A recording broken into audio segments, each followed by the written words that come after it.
Anda kembali lagi di Nusantara Business Hour dan kita menuju segmen Market Lock.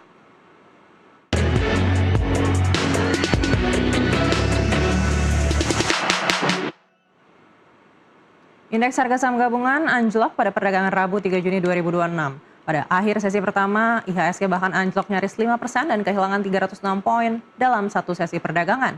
Secara rinci, IHSG hari ini ambles 4,94% ke level 5.889. Ini menjadi pelemahan terendah dalam 5 tahun terakhir. Pada perdagangan sesi pertama hari ini hanya 35 saham yang menguat dengan 714 saham atau nyaris seluruh emiten yang terdaftar di bursa dan masih aktif diperdagangkan bergerak di zona merah. Sementara nilai transaksi selama sesi pertama tercatat mencapai 15 triliun rupiah. Dan berikutnya kita lihat seperti apa pergerakan IHSG saat ini 4 menit sebelum penutupan perdagangan hari ini, di mana bursa domestik melemah 3,92% di 5.952,46.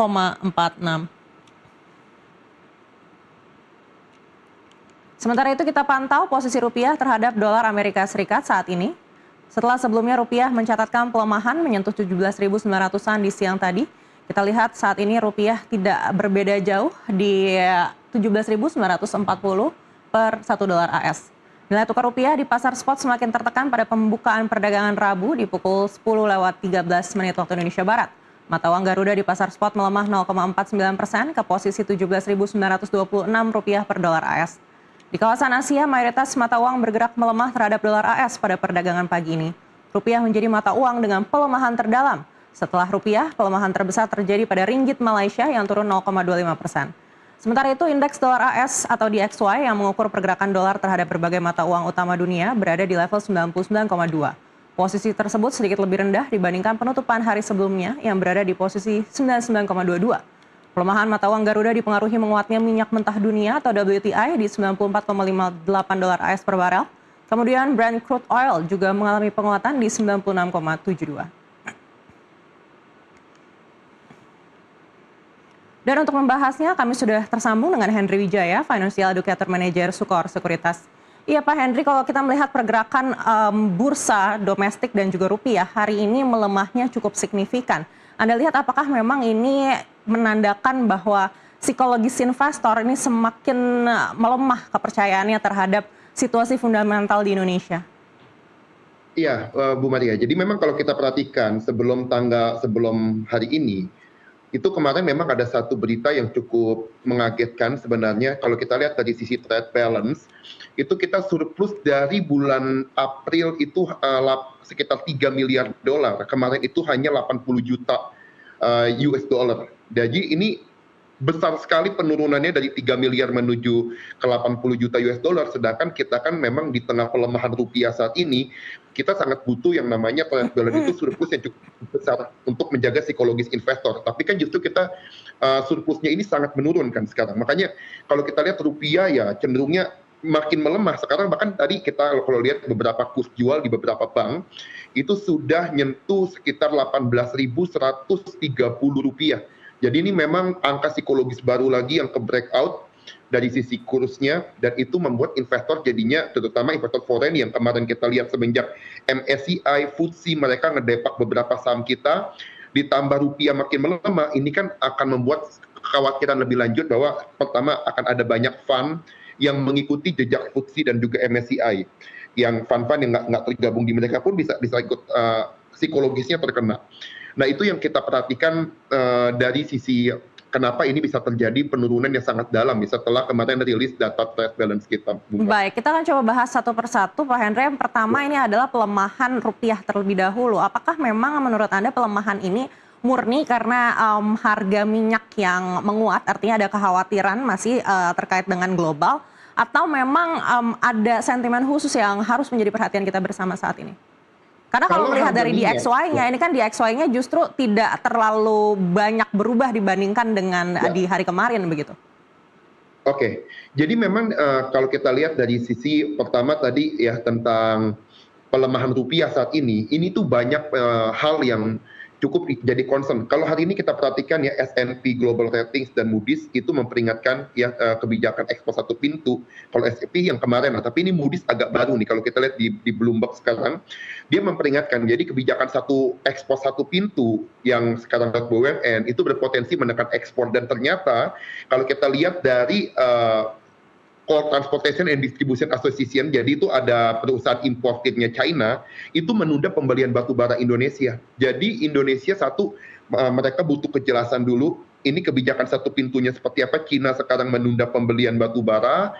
Yang kedua, kita lihat dari sisi batu bara sendiri, perusahaannya di dalam negeri dikena sentimen pemangkasan kuota produksi, terus juga kenaikan domestic market obligation, otomatis untuk suplai dalam negerinya dinaikin porsinya. Nah, ini kan membuat perusahaan-perusahaan batu bara yang selama ini banyak diinvest oleh foreign, kita lihatlah AADI ya, kita lihat saham-saham batu bara lain juga banyak masuk koleksi asing.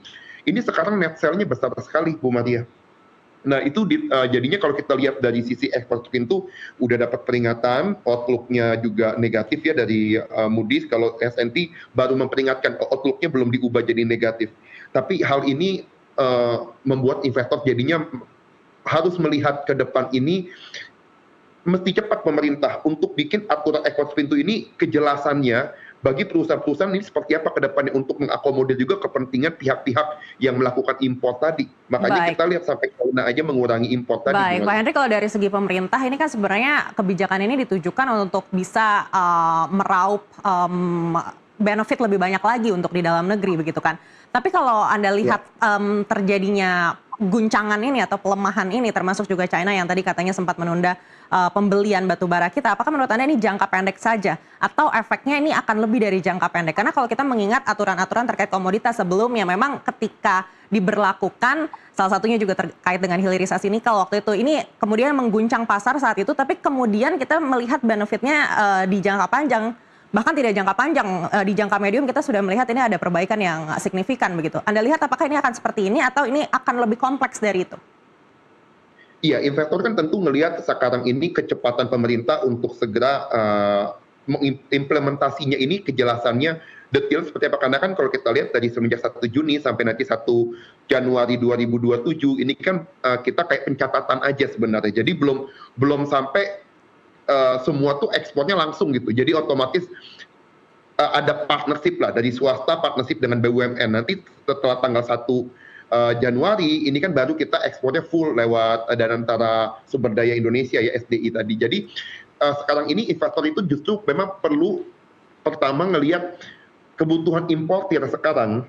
Lewat kebijakan ini mereka butuh kejelasan, karena gini, kebanyakan dari luar itu kan kebijakan ESG dari perusahaan dilihat, terus juga ratingnya dilihat, bonds-nya. Nah sekarang kalau kita lihat dengan udah ada partnership, otomatis mereka perlu mengkaji ulang. Makanya pemerintah saya yakin sekarang sedang bergerak cepat ya untuk segera menyelesaikan aturan detailnya seperti apa. Dan ini kalau udah detail nanti dan memang ternyata secara pencatatan semua baik, dan saya rasa ini jadi sentimen jangka pendek, Ibu Maria. Baik, Pak Henry, kita akan jeda sejenak untuk sama-sama melihat seperti apa penutupan perdagangan di sesi kedua hari ini.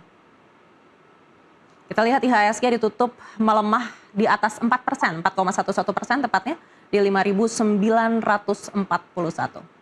Kita kembali lagi ke Pak Henry Wijaya, melihat pelemahan IHSG yang sekarang sudah melewati level psikologis 6.000-an, Pak Henry. Anda lihat seperti apa potensi perdagangan di esok hari? Apakah pelemahan ini masih akan terus berlangsung hingga akhir pekan? Kalau kita perhatikan downtrend-nya ini, tekanan jual masih cukup besar, Bu Maria. Ya, ini support terdekat kita lihat bisa turun menuju ke level 5.757 yang terdekat. Kalau di minggu ini saya rasa swing-nya itu akan bergerak di antara 5.750 sampai 6.260. Itu range nanti IHSG kita di sampai akhir minggu ini, Bu Maria. Baik, lalu kalau kita melihat pergerakan emiten-emiten di perdagangan hari ini mayoritas seluruhnya melemah begitu. Apakah kita bisa memanfaatkan momen ini atau lebih baik wait and see terlebih dahulu? Baik, di tengah kondisi kayak gini sebenarnya kita perlu cari alpha stock ya, karena memang kita nggak bisa lihat saham Kalau dibilang valuasi murah, betul, valuasi udah banyak saham yang murah. Tapi kalau kita di POV-nya para trader kan nggak ada saham murah di saham downtrend kalau kita lihat di kondisi seperti ini. Jadi kalau kita perhatikan sekarang justru hanya ada selektif bukan sektoral ya.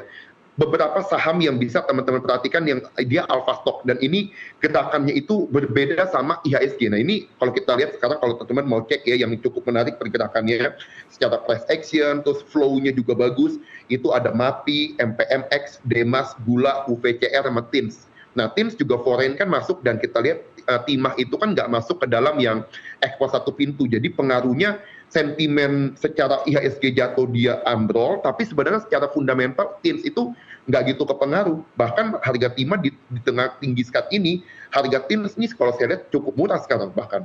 Foreign ini juga nggak gitu buang barang di TIMS.